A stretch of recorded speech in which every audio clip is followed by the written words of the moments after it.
Assalomu alaykum. Yangi olib qo'yganlar bo'yimizga beton o'rnatdik.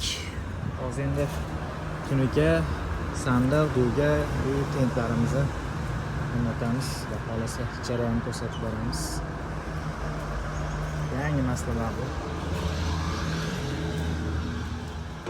Assalomu alaykum. Olib qo'yganlar bo'yimiz tayyor bo'ldi. Bular bo'yimizga biz metan stonovka qilib berdik. Orqasiga dug o'rnatdik. İçlariga buruk bola 0.9 stenasi qilib tunikalar qopladik. Tentimiz fanersiz holatda bo'ldi. Plus yoniga sandiqcha o'rnatib berdik. Sandiqlarimiz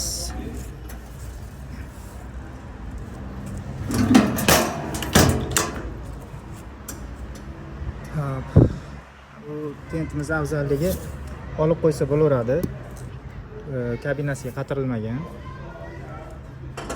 Bu gaykalarni yechib, buni yechib olib qo'yib yursa bo'ladi holatda.